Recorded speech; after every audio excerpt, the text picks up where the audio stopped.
The Cultural Council's mission is to nurture, promote, and support a healthy, diverse, and inclusive cultural sector so that the arts and culture are a part of everyday life for everyone. We invite listeners to discover Florida's cultural capital online at palmbeachesculture.com.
Hi, everybody. Welcome back to the ArtiGras Podcast, where we dive into all things art and culture of Palm Beach County. I'm your host, Sarah LaPierre, and I'm really happy to be in the studio today with my friend and fellow artist, Kyle Lux. He's a phenomenal painter, and we have a lot to dive into because he's a busy guy right now. Kyle, welcome. Thank you, Sarah. This is an honor to be here, and I'm so happy to talk about my story and maybe give some insights that people haven't heard yet.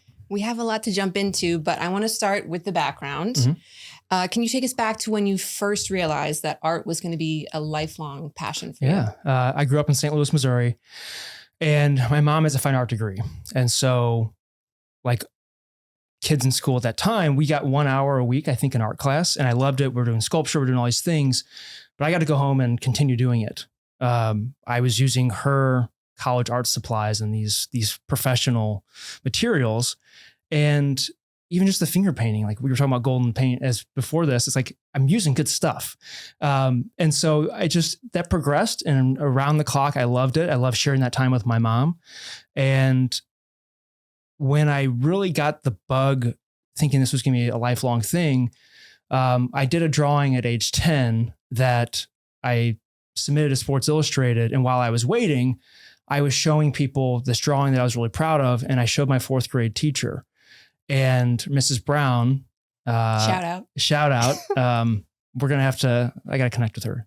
Now, if we have Facebook and everything, I got to figure that out.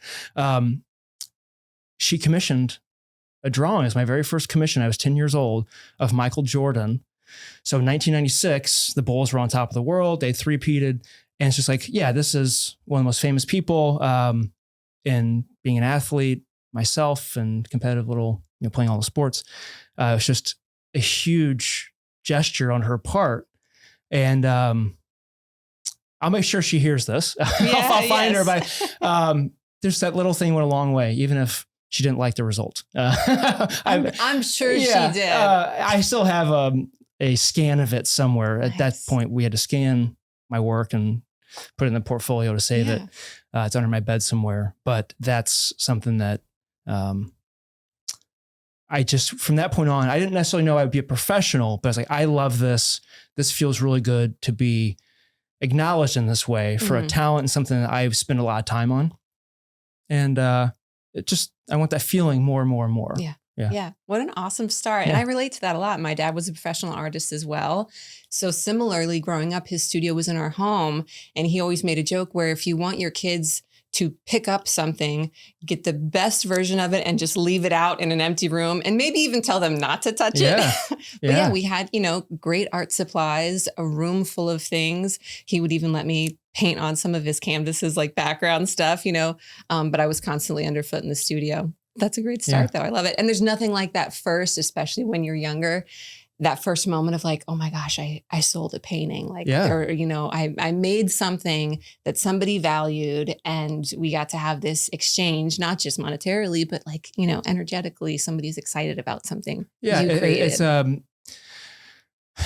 the deepest sense of it, it's an emotional connection to something. And it'd be like hitting the home run to win the game. Like if you do that when you're 8 or 10 years old, you're going to really like baseball and that feeling and your teammates. And like, so I think getting a commission at that age was kind of like winning, a version of winning, even though it wasn't competition. It was like same kind of feeling. Definitely. Yeah. So now you mentioned your mom, her background is in the arts. What do you think one lesson that was a big takeaway that maybe, has still influenced the style or the way that you work? Kind of back to getting the education outside of class. They weren't teaching this to 6-year-olds, but the light source. And I've never forget this. She would draw something she learned in her education was drawing the light bulb in the corner of the paper as a reminder of where your light's coming from. So every single object, if you're doing a still life, if you're doing a face, like revert back to that. And that's your guiding light. No pun intended. Like it needs to look consistent. Yeah. And as a portrait artist, lighting makes all the difference. You can kind of tell a bad Photoshop job in an advertisement somewhere. If the lighting's off, it's like, well, that person something looks off. Yeah. They may not know why, but someone who knows lighting can understand, well, yeah, it's because the shadows are in the wrong spot. I think we're seeing that even more with AI now too, right? You're like, something is not right here. And I know it'll get better, but yeah, the earliest versions of AI probably we're still figuring out, obviously the hands and the fingers, that's one of the running jokes, but lighting. And so, yeah, it's just like it really does make something look realistic and have depth. And it's all lighting, right? So the only reason we see angles and think something looks 3-dimensional is because the light's hitting it from different directions. And so that was a huge thing to learn. As a 6-year-old. And 6 to 8, somewhere in that range. But like years before my contemporaries. And it wasn't, again, a competition, but if I'm learning lighting at an early age outside of class, I was just progressing faster. Absolutely. So at age 10, I was getting a commission as opposed to maybe a 13 or 14-year-old. So that domino effect of learning all that stuff outside of and that's class. Such a major concept that once you have that, the building blocks just continue to stack up from there and you get stronger and stronger in your work, which is very exciting. Yeah. I love that you started at such an early age. I'm learning things. This is great. So I want to jump into career highlights. You've been featured in stadiums. Your work is in corporate spaces, even in homes of major collectors and many famous people. So what's been one of the most surreal moments that you've had when somebody's collected your work? So this is what I was teasing as we were doing the canvas. Just the other day, I walked into a business office and I saw Peter Max. I'd met Peter in high school and it was just neat to be in the same environment and have my work in front of the same person who was collecting Peter Max.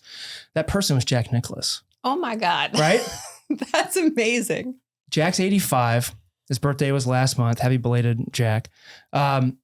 But growing up as a athlete and in a golf household, so my dad was a competitive amateur golfer, I idolized Jack Nicklaus and Arnold Palmer and Gary Player and the greats. And so for me to have this career as an artist and specifically sports, to find myself in a room with Jack. So he so generously agreed to autograph a painting I did of him that I'm donating to a live auction for Chasing a Dream Foundation. Oh, incredible. And it's March 13th. So we had to get a little bit of a head start. Yeah. And I was able to meet at the office the other day. And, the path I've chosen as a sports artist, a lot of it is the perk of the job. It's getting me in rooms and experiences that I can't buy. And that makes me feel good that I can use my artistic talent to do that instead of my athletic ability, right? So to be able to meet Jack through my painting and to spend a couple minutes, like it felt longer than it probably really was, but talking about, you took an interest in why sports and who I was. And it wasn't just a sign, next, thanks for coming by, let me know how it goes type deal. Yeah. He was so welcoming. Your art's doing what it's made to do, which is striking these conversations, not, just with the collector, but with anybody who's the viewer. Right. Yeah, that's incredible. Yeah. Congratulations. I love that. So that's the next round of I don't like using this word all the time, but content like that. Sure. So no one's really seen that yet. This is the first time I've talked about it. Oh my God, an exclusive. You heard it here first, kids. I love it. So that's coming out, and something I can share back with my family, especially my dad, because my mom usually gets a lot of the accolades with, talking Being about the the artist story. background, Yeah, right? Yeah. But the sports really came from my dad. So to be able to share that with him and give my dad a shout out in that meeting was really cool. That's so special. Something to really, treasure. And then also the fact that you're, coming into the spaces with artists that you've grown up with and kind of previously admired and maybe idolized as well. Like now you're sharing spaces with those artists as well. I walked in and I'm starting to nerd out on the artwork on the walls, and he's got so many accomplishments and accolades and trophies, and an original Peter Max that Peter gave him on his 60th birthday. Wow. It's like incredible. This is really an amazing experience for me because I idolized Peter Max and Jack Nicklaus. And so all of these ideas to come together. It's surreal. It was really cool. And it was just the other day. I feel like you probably have a lot of these moments, honestly. I mean, you've painted some of the most iconic athletes and cultural figures, musicians, we've got Jackie O behind you. This is a gorgeous piece that's come up recently. I know you've done a series of her with the sunglasses reflecting different icons of Palm Beach. Is that right? The idea of the series is her traveling the world through her sunglasses. So the sunglasses are the portal to the story, kind of symbolizing maybe a chapter in her life, right? So I just happened to start her in Palm Beach. That's where the idea came about. And I learned about the colony and the breakers and places she would have gone, especially back in the 60s when they had the Winter White House in Palm Beach. But she will travel the world. The only stipulation is I can't put her in a place that I can't more or less prove that she was there. So as much as I would love to put her in St. Louis, my hometown, unless I can see some evidence that she was there, I have to stick to my idea. Stick to my guns. But coming up will be Jackie in Greece. That chapter of her life with Onassis, who is notable for having this massive yacht and just being this super powerful figure in Greece, and then Paris. So Jackie was a phenomenal woman, multifaceted, charming, but a lot of people don't know she spoke multiple languages. She spoke French fluently. And so when she would accompany JFK around the world, was able to, I think, give them a little more respect, being in a place, Americans and the French don't have the warmest relationship all the time, but helping. So that kind of her story is what I like telling through the glasses. And, what's behind us is Jackie at the colony. I lost track. I just put her on my next business card round. So nice. Nice. Different one. And now this is one of your canvas prints. You do editions of them, but the original, I've seen one of the originals of her, pretty large. They're huge. Yeah. They're 4 feet. Yeah. And some paintings, some subjects don't look that big at that size, but when a face is 3 feet tall, so the colony in that original is big enough to see the windows. I could have even put details in the windows if I wanted to. You can see the champagne bottle by the poolside. So that is what I like about large portraits is it's kind of like what we experience at the movies when something's larger than life. There's a magical quality to it. And you're taking these figures who are already, have that about them and extending that to the viewer in the room with them. Their stories are larger than life. Yeah. That's why they're at the iconic level. So if I can tell it in any shape, great, but if the bigger, the better. Yeah. So any wild reactions that you've ever gotten from your work, whether it's from, just a viewer who happens to see it and engage with it, or from somebody that you're handing it off to, a collector or... So back to the perk of the job, it happens with donations, especially. I can get an athlete to sign something, and an athlete in St. Louis agreed to let me come into his house of all places on his birthday. Oh, wow. Catching him before going out and having dinner and this whole amazing night. And he was just so down to earth. He's like, yeah, come on over. I'll sign it. And gave me the time of day. We had probably 10 minutes there, and just kind of just casually talking. And he's like, hey, I got an idea. and this is one of the craziest things I've heard, like a serious proposal, because I take commissions. And he's like, I want a 8-foot, 9-foot painting over my mantle in my other house of me on a stallion with my shirt off and my gorgeous wife behind me. And we're holding our like toddler kids. Oh my gosh. Kind of, I was thinking, my mind immediately goes to the end of Dodgeball with Ben Stiller. Maybe it's the beginning. It's somewhere in the movie. Yeah. But it's this hilarious mural or painting of Ben Stiller holding like the bull by the horns, but he's just ripped to shreds. And that's what this guy wanted. And he's known for having a sense of humor, and he's a lighthearted guy. I was like, that's amazing. I would love to do that for you. We didn't really have the next conversation about it. It'd be a difficult commission. Now with AI coming as far as it has, I would still paint what I would generate. So it's still an original painting, but instead of me having to go find a stallion and having to have, a photo shoot or anything, or to mix and match from what's already online. Because for people who don't know, you're always working from reference photos. So I mean, getting that. Right. And so, and that's been a major part of portraiture in history. Pretty cool to learn about the masters, the Renaissance masters. Like if they didn't have a model, or if they saw something in another master's painting of somebody at a certain pose, they would do their version of photoshopping and take that person and move them over. Fascinating. Change the clothing. They were so good at anatomy, they could easily do that. Yeah. And sometimes it was a nod of respect of like, Michelangelo's like, all right, Da Vinci, see what you got there. 30 years on me. I'll give you a nod. I'll put I'll put your Adam in my painting, but I'm going to change them and make them mine.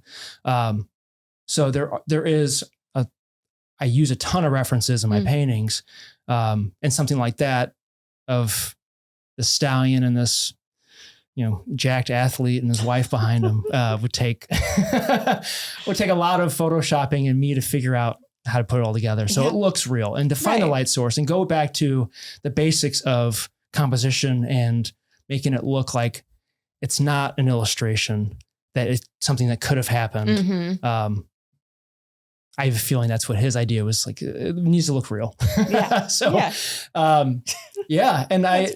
that was a serious suggestion. A lot of people, they'll joke about stuff like that. Paint me like one of your French girls, or the one from Wedding Crashers with the guy, what the painting Vince Vaughn receives. And he's in a forest, and it's this really strange painting. It's like people want their version, but with their face on it. And, this one was real, and I need to reach out to him and see if he still wants it. Yeah, absolutely. I think so. And I mean, honestly, even if you have to plan that photo shoot, we'll find a way to make it work. That's an opportunity that I think I know horse people now.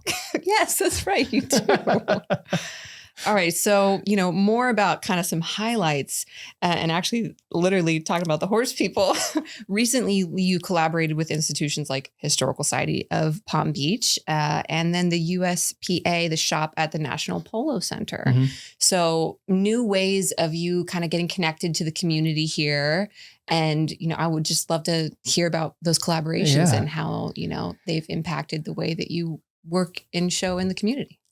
Well, exposure was something that took me a while to figure out that it's not a silver bullet, but that is such a major part of sharing your artwork with people. Whether you're selling it or not, you have to, if you want to eventually sell it. I'll interject right there and say that that's like the number one thing when you ask artists what they request. It's not necessarily like funding. It's just places to show their work and eyes.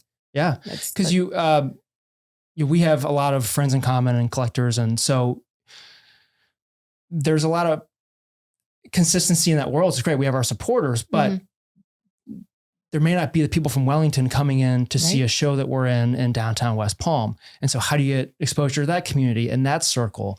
And so this has been the USPA Shop collaboration was great for that.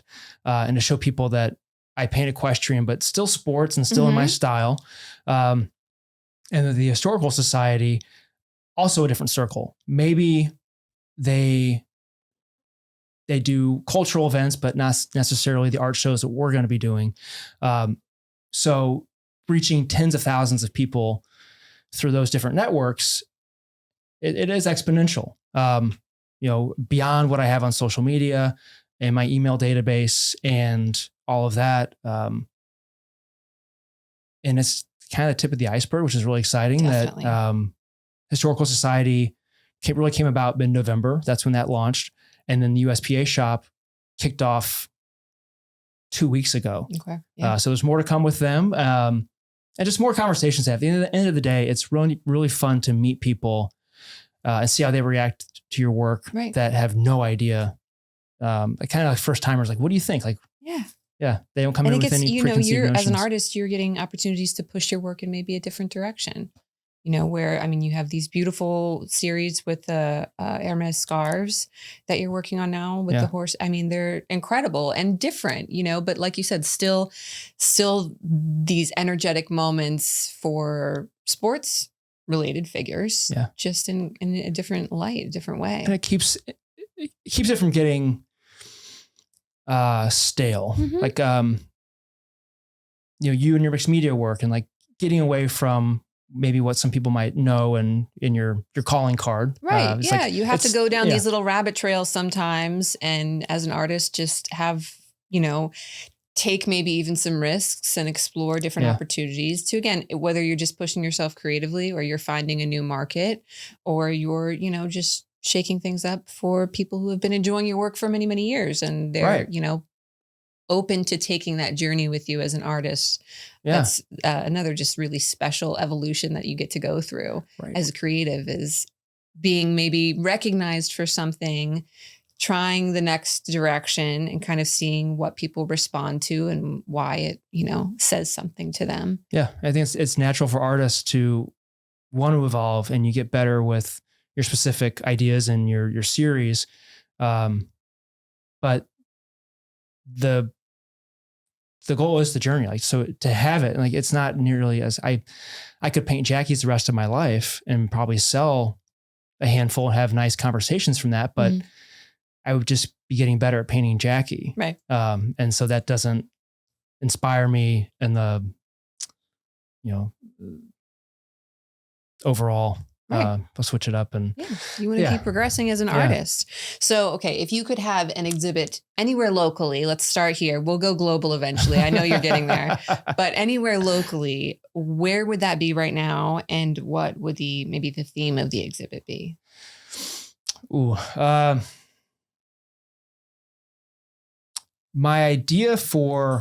had this idea. I want to kind of take the idea of Kips Bay, where every room, I love the idea of showing work in a setting that people can really visualize their own space. Yeah. I was listening to a recent ArtiGras podcast about the sterile environments of galleries, and there's a time and a place for that. But I like showing my work where people can think, oh, that's what it would look like with a couch there, and the design and curating the entire experience around a piece. So I would, without doing Kips Bay, it's like, can I find a house with a lot of charm and would fit my work, and every room is tailored to that piece. Sure. So my Pierce Brosnan James Bond is going to be in this moody, masculine lounge type, maybe a library.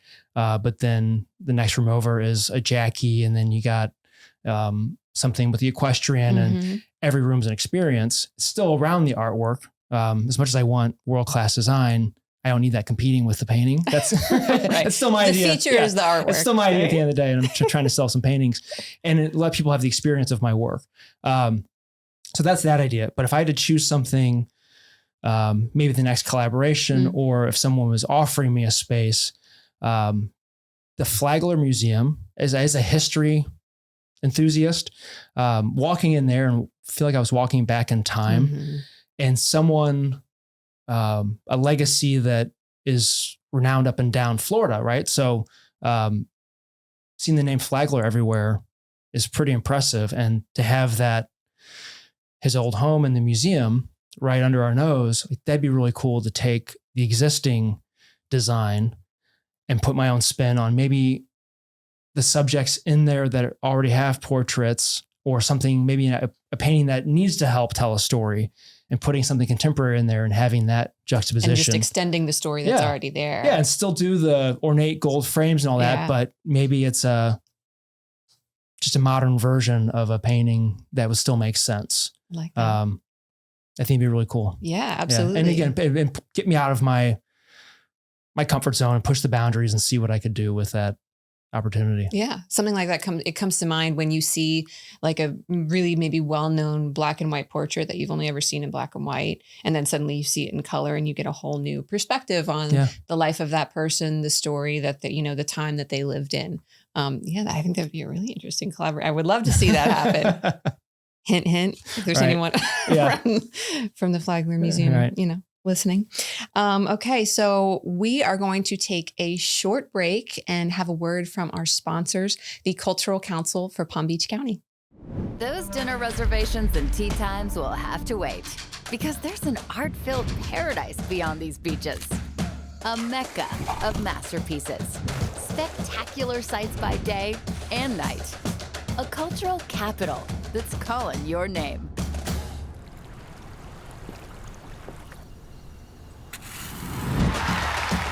See so much more than you came for in the Palm Beaches.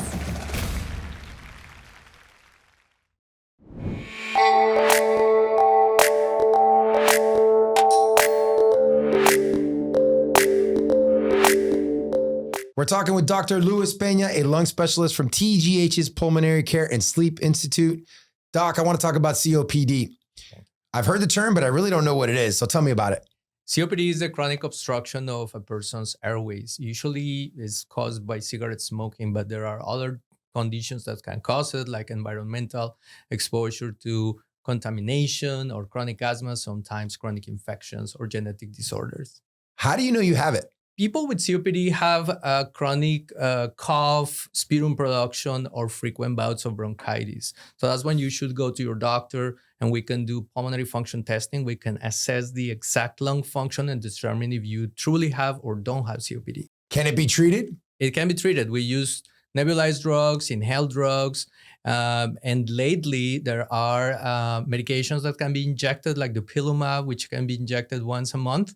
It can decrease the inflammation of people's airways. All right, that was great, Doc. Thank you so much. And that was your Medical Minute brought to you by your friends at TGH.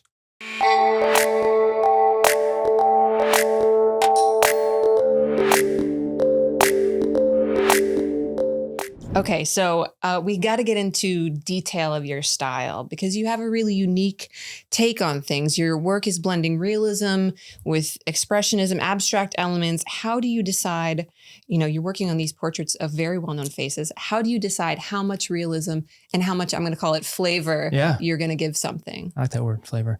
It all starts with the eyes. They are the windows to the soul. They are what, as humans, we will look at first.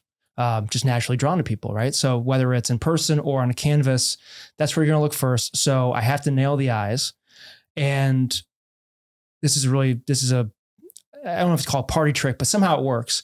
If I get the eyes right, they will follow you around the room. So you can make eye contact with a painting, which is the phenomenon of that, and the physics or whatever it is pretty cool. So that's how I know it works.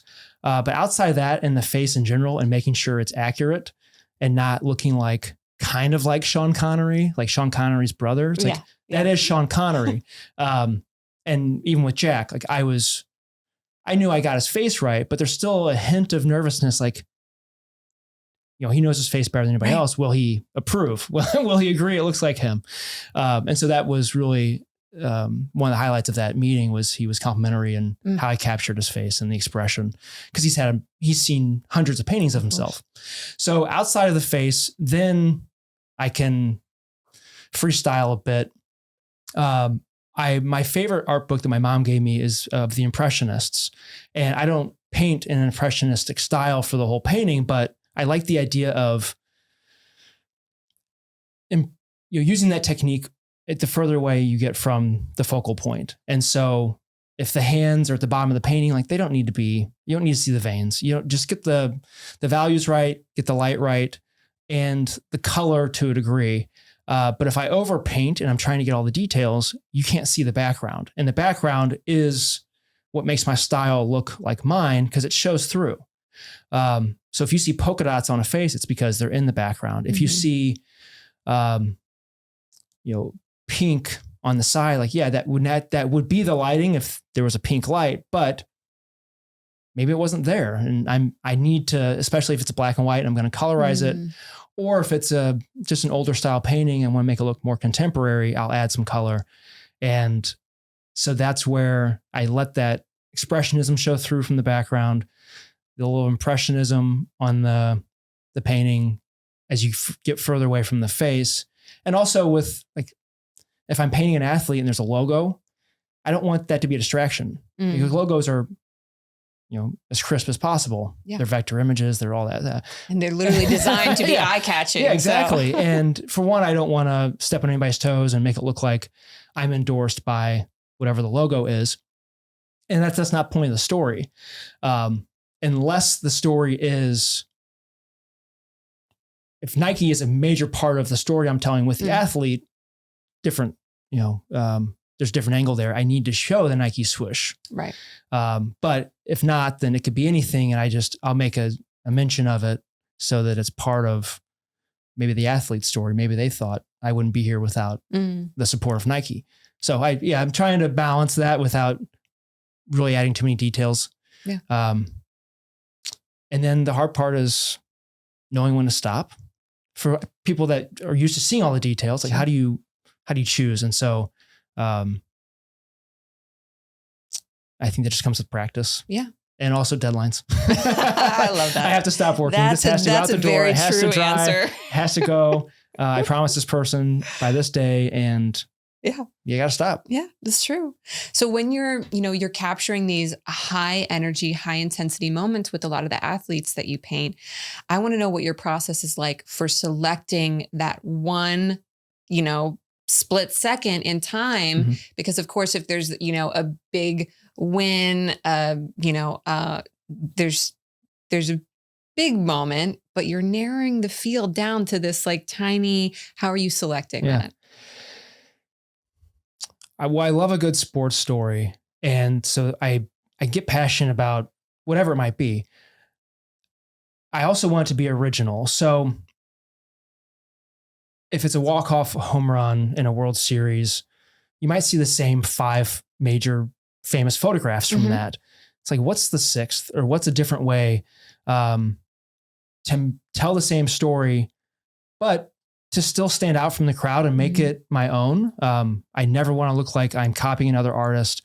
And I'm not practicing anymore by, maybe imitating Peter Max or something just to figure out the technique. It's like, it needs to be my own. Yeah. And that's what my collectors have come to expect. And what people respond to, because they've, like you said, they've seen the same 5 things, but the 6th is something special. And so can it be a different angle, or can it be a mixture? And so sometimes my solution is that compilation style where there's no way around using a photograph that maybe other artists are using or the world has seen, but adding a second and a third and telling more of the story. So it is the split second, but it's also like the painting of Coco is a good example of, it is her kissing the trophy. That could have been its own painting, but it's like, okay, how do I push it? Let's put her in the trophy, kneeling. She's, overcome with emotion. She collapses and she says a little prayer,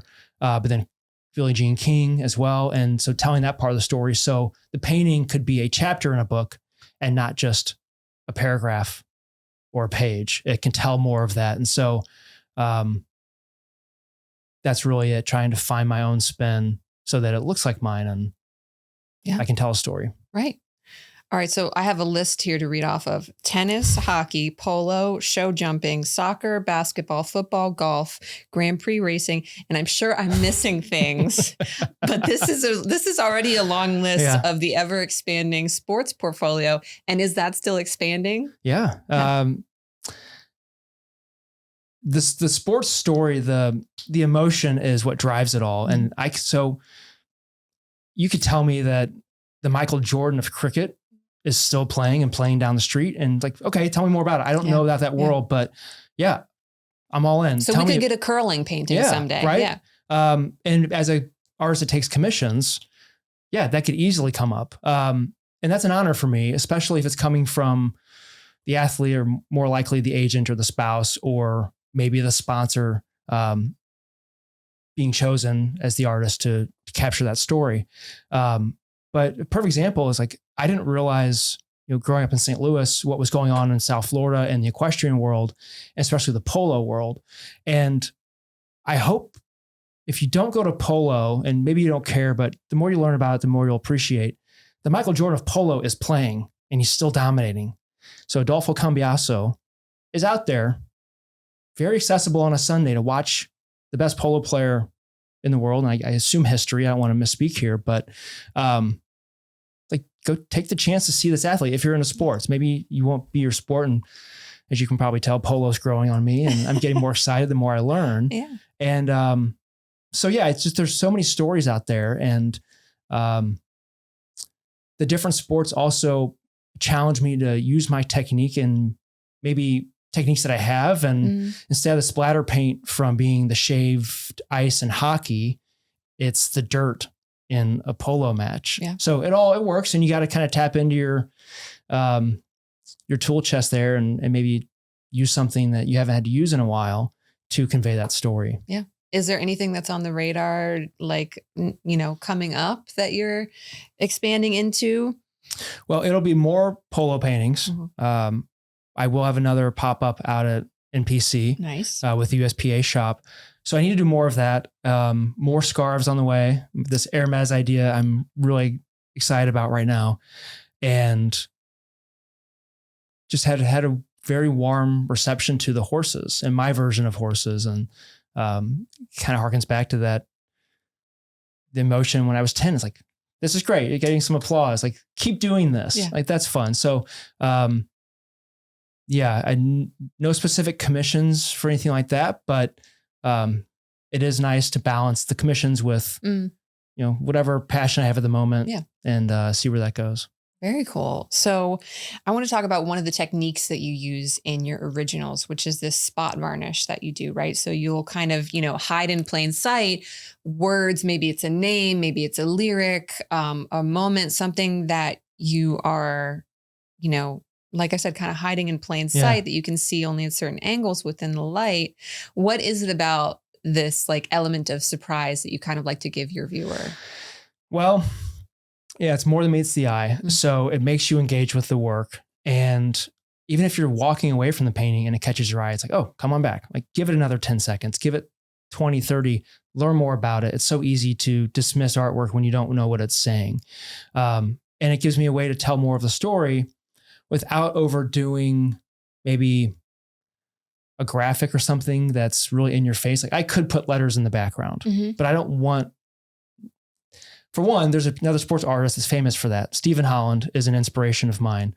I discovered him when I was in college. He was showing in Scottsdale. I went to Arizona State, and his paintings were autographed. They were selling for $40,000 20 years ago. Like, that was big. That was a lot of money. I'm like, this is cool.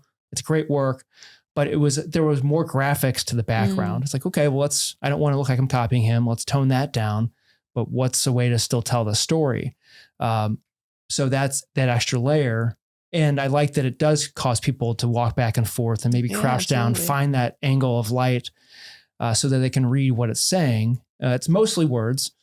So for Jimmy Buffett, it was a song lyric. My Jason Tatum, it's all about St. Louis pride. So NBA champion Jason Tatum is he's like the golden boy of St. Louis right now. So that painting has a Nelly lyric. So Nelly is also the pride and joy of St. Louis from a hip hop standpoint and a cultural icon in St. Louis. So I was blending all these ideas and really all about St. Louis. And so that's, I'm from the Lou and I'm proud, which is what Jason Tatum is all about. He wears his Cardinals hat for interviews. And it's just like, that was a cool piece. So I got to really dive in and make that more than people would assume if they don't see the arch in the background and all the symbolism. And that's why the work takes an explanation. Unfortunately, and I'm guilty of this, I don't give every artist probably their due process to explain something and appreciate it. It's tough, like at an art fair. There's only so much time in the day and you get tired too, right? So after an hour or 2 hours of looking at artwork, you're your creative capacity is really shot. So, just want to engage and let people tell me about it. Yeah, no, vice I love versa. it. So you and I were studio neighbors for a few months, a couple years ago back in West Palm Beach. And I always love to see people come across your work and have those moments and literally go, and have to jump around and kind of engage with it. It's really enjoyable. And, to see people have those reactions and yes, be called to like, give me another 10 seconds, look a little closer and then notice another detail or, recall a memory of the person they're viewing. And I call that the party trick. So for the collectors, you don't tell your friends and family and people coming to see it that there's something on this painting. Yeah. And that gives them the experience that they can play that forward of having that experience in their house and maybe having a little sense of pride that they have something on their artwork that is more than meets the eye, that might be a conversation starter for their dinner party or something. Yeah, and you get to have, have those moments with your guests that they get that reaction and you get the joy of sharing that with them. Yeah, definitely. So you mentioned that you're from St. Louis. You've made South Florida your home. What do you think is unique about the arts and culture sector here that you're really, have been enjoying as a professional artist? Well, I moved here knowing nothing about the area, and I was so pleasantly surprised to fall into the network that I did early on, blown away by how many working artists are here and how the economics of South Florida support that. So St. Louis is not known for being a huge arts hub in the sense that there are a lot of collectors and there's a lot of walls to fill. Yeah, there are. There's enough, but I wasn't in that circle. I was doing commissions and I didn't have art friends. So moving down here and my first studio being at Grandview through Zero Empty Spaces where we met, was cool to have, immediately art friends and to have foot traffic and to have those experiences outside of a home studio. And then it just blossomed from there. I really have to give a lot of credit to Zero Empty Spaces for creating that environment for us on an affordable level. I jumped around a couple different studios before finding the one I'm in my home now. But the sense of community is so great. Whether it's texting a friend like, hey, I'm fairly new here. I need a crate to ship something expensive across the country. Who would you use? So it's referrals like that, but also borrowing easels for a pop-up. So thank you again for that. Of course, anytime. It bailed me out. Showing work outside can be nerve-wracking. And so, yeah, I was able to tap into my friends for that. I don't need to store 10 easels. I have no place to store 10 easels. So just the little things. And then beyond that, because of the style of, I guess, the type of person who might be living in Florida, maybe it's a retiree, disposable income, maybe collecting, maybe it's their second or third house here, they a certain level of wealth, they need more art. So there are more art collectors and the real estate boom goes hand in hand. Yeah, so there absolutely. are so many walls being built in Palm Beach County and people need art. And I think all of us are just trying to educate, especially the out-of-towners, like, hey, there's great artists here. Mm-hmm. You can buy locally. You can go to the shows. You can ask around. There are great galleries too, but, don't overlook the artist that's trying to make it and doing great work and might take commissions and have maybe a little more of a personal experience, especially seeing the artist in their studio as opposed to going to a gallery, maybe buying something that's trendy. Right. So all of that in the roughly 4 years I've been here, it's just been, it's amazing. It's a very, I guess, human experience at the end of the day, like, especially coming out of COVID, I'm part of that COVID migration to Florida. So at the very end of the day, if it's not even just selling more work, it's just having that, bonding with people in the arts and having opportunities like this to talk about it. Yeah. And the thing I did at the Colony last week and talking about it there and just sharing a mutual appreciation for art. yeah, there's the resources and there's the community that, you know, connect you and it helps you grow as an artist, helps you connect with other artists and like-minded, you know, people. I'm glad. I Yeah. love to hear it. Yeah. It's wonderful. All right. I want to talk about some of the business side of being an artist, right? You were saying earlier, today's one of the days where this was probably the only thing you're going to paint today, Right. because the rest of it is, you know, maybe some meetings and then some of the other side of being a professional artist. Right. So if you can give us like the top 3 things in your business toolkit as a mostly self-represented artist. Mm-hmm. So I thought about this. I could go a lot of ways with this. The hard skills, the things that someone could go out and find that I use, beyond the basics of any small business owner, of being good on email and knowing how to write professionally and proper grammar like that. You know, we deal with people of all types. And you just never know quite who's going to see your email and see your sales pitch or see your work. Beyond that, though, at the day-to-day, early on, I was told about the financial side of it, and you got to know how to manage your money. It's a cash flow business. And so a bookkeeping software, I really can't stress enough. I've used a bunch over the years because every so many years they sell and they are rolled into something else. So for anyone who wants to transition, or however long it takes, it's like start knowing how to manage your money, and connect your different accounts and start to categorize things, because as a self-employed artist, you're responsible for paying your own tax. I pay quarterly estimated tax based on the income I think I'm going to make. Oh man, that's not a fun day every quarter to be doing that. And it's easy to miss too. Like I think 1 or 2 years, I totally forgot.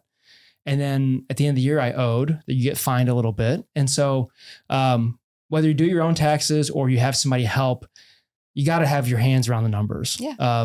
It takes the fear out of it. Yeah. I think I see a lot of, you know, not even just younger artists, but people who are wanting to lean more into their art professionally and not knowing when they can do that because they're not aware of their financial capability. And the sooner you start paying attention and tracking and probably using a software, or if you have the ability to hire someone to do that, it's going to make that transition a lot healthier and a lot less fearful. Yeah. You know? Yeah. You got to know that you can keep your lights on. Right. Because if you plan incorrectly financially, that could really set you back, and it can be a huge obstacle. And you don't want to have to do anything out of desperation. No.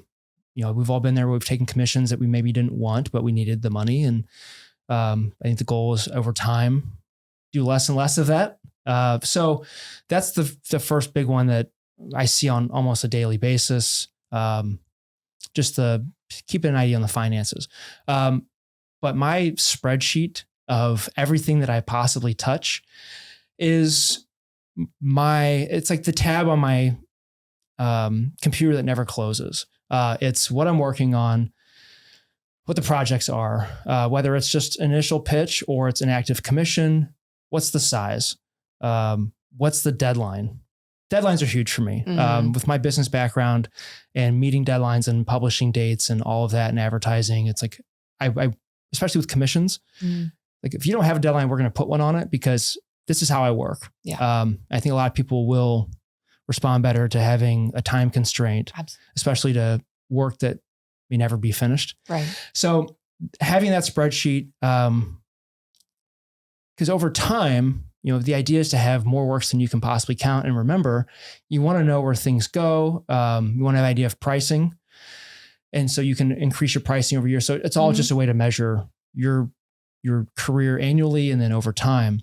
And so that's a good one. I definitely, I use a Google sheet for that, whether it's Excel, some way to capture it. And then the third is Dropbox or a version of it. What I would tell someone starting off or at any point in their career, it's like, you got to have visuals of your work. Mm-hmm. It comes up. Mm-hmm. If you're lucky, someone's going to ask to see your work. When I was 26 and first starting to go around town telling people I was an artist, I just quit my job. I was very confident in promoting myself that way. I was so happy to be able to say I'm an artist. Yeah. A lot of people didn't ask to see my work. They didn't believe that I was an artist. Like, that's great. What else do you do? But if you're lucky enough to get to at least past the first step of, great, you're an artist. Can I see your work, or what kind do you paint? And so that's a situation you hope to be in. And you have about 5 seconds, Mm-hmm. 10, if you're lucky. 10 feels like a lifetime these days, to get your phone out and to show people what you do. And if you're good at it, you can go straight to an image that maybe you've been talking about or that you want to plant in their mind. Sure.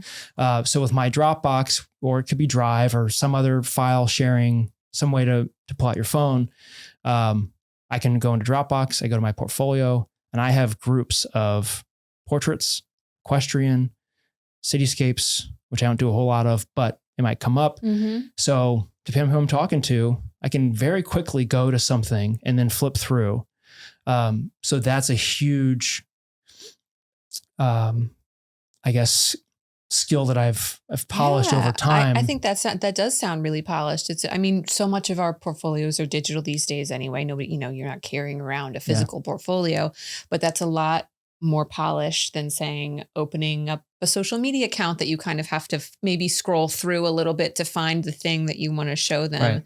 that organization. Like you said, the attention span isn't long. You have a very short window to get in that elevator pitch, essentially. It is. And if you want to have your best foot forward, right? You want to have the thing that you want to feature ready to go. And like 1B of that answer, the Dropbox answer, is the tangible business card. I know there are features of the phones and you can quickly airdrop contacts and all this stuff. But if you don't get a chance to pull the phone out, if you get 3 seconds, boom, business card, like put a visual on the card.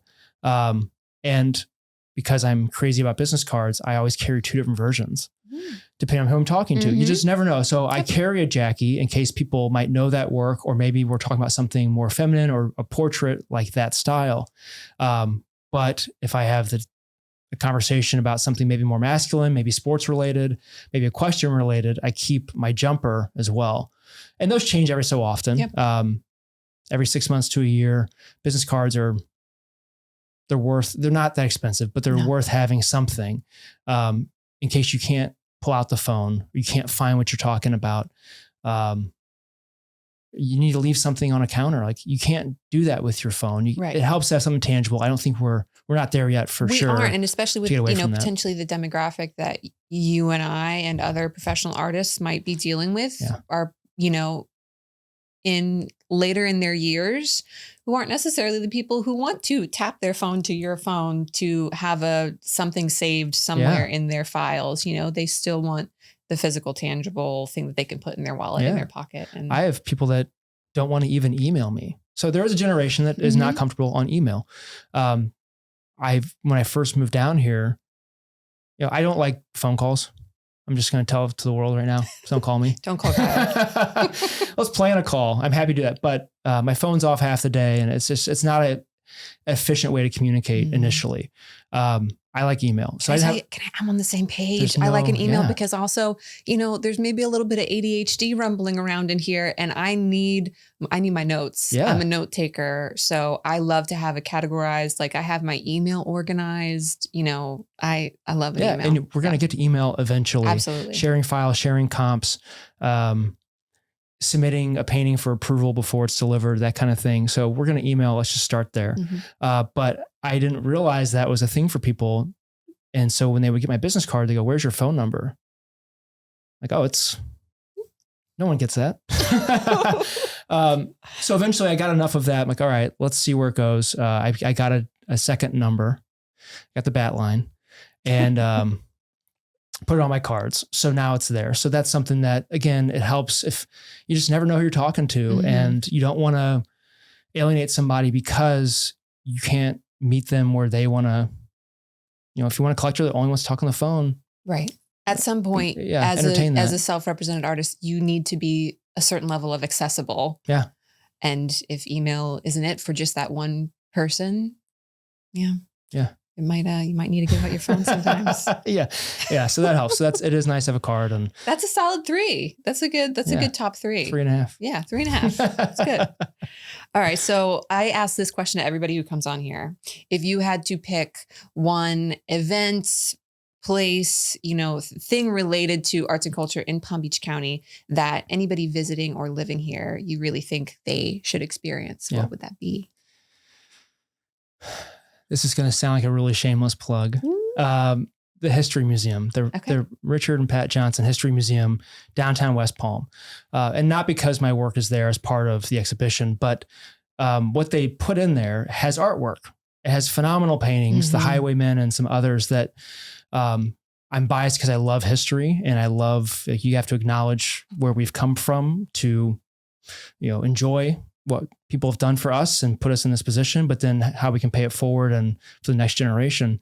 And you wouldn't think of a history museum having the artwork and that part of the culture. You might go in thinking, I'm going to see some artifacts and old bones and things like that dug up. And it really is a great cultural experience to see what they're doing there. So I would, and it's easily accessible.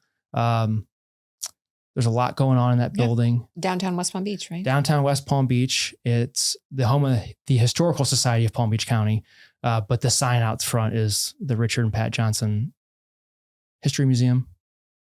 Awesome. Yeah. Okay. Yeah. So that's a great one. And I know from other episodes, the Nortons have been mentioned and some of the heavy hitters. And maybe the History Museum has been mentioned, but I just want to make sure that it does get another nod for people to go check it out. Because the exhibition that's up now is going through June.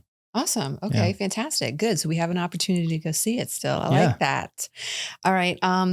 Maybe, we're getting towards the end here. I've enjoyed this conversation. I've learned a lot. Thank you. But I always love to leave some people with advice if we can. So maybe if you have one piece of advice for, again, that self-represented artist who's kind of trying to come up and get, find their community, maybe find a niche that they want to lean into. What would you leave them with? The hardest part as us artists and doing something so personal is talking about it. You have to get good at talking about yourself and your work. It takes the magic out to talk about sales. But if you want to live off your artwork, you have to sell it. The only way to sell it is to get someone else emotionally invested in it and you and your progress. So, collectors don't always buy because they love your piece. They want you to keep working and to keep doing what you love and what you were put on earth to do. So they're emotionally invested. And so if you're not selling directly to collectors, you have to sell yourself to galleries who will then sell to collectors. Those are two types of people. Someone's either selling for you or you're selling directly. You have to get comfortable talking about your work, your inspiration, your pieces themselves, 30-second version, 3-minute version, be prepared. Because it's just the nature of the business. And that's something that took me a while to figure out. Luckily, as a shy kid growing up, I was thrown into the world of hospitality. My advertising job turned into corporate events and traveling. I had to do a lot of small talk with high net worth individuals. And I had to start public speaking. I had to get up in front of people and give direction and move hundreds of people from this room to that room. And it's intimidating. And so the only way to get around it is practice. And so if you don't have the opportunities yet, still find a way to practice, record yourself, have a fake interview, whatever it is. It's such a valuable skill to have because anything else can be done. You practice your craft, you're in your studio, you're doing what you love. Social media, some people are good, some people aren't, but you got to get out there and be able to confidently share your story. Yeah. Good one. Yeah, Good advice. thank you. Yeah, it really is. All right. So last question. Where can people connect with you further? You can shout out the website, social media, any events you have coming up. So the website is kylelux.com. My primary platform is Instagram. So the day in the life, all that stuff, we'll start there. And I just created a broadcast channel for all the invites, all my events coming up. It was a lot to juggle, and I was inviting people manually. I'm like, let's take advantage of this tool within Instagram. So now I can, if you sign up to that, you'll get the DM in your channels section of what's coming up, whether it's ticketed, it might be exclusive, it might not be, but that's the best way to find out. I have, let's see, March 13th, I'll be down at the Boca Raton Resort with the Historical Society. They're doing an extension of their In Conversation series, but also the Wish You Were Here exhibition. So it's sports related, which is great for me.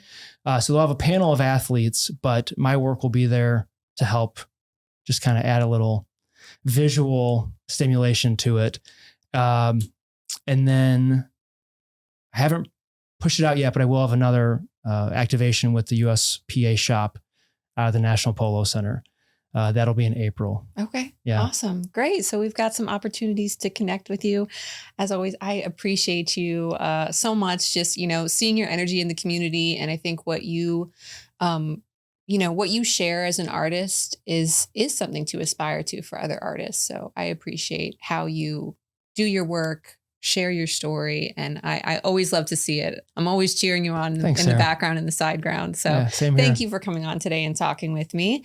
And I'm just going to say a big thank you to our followers, our listeners, our viewers. We appreciate you for tuning in.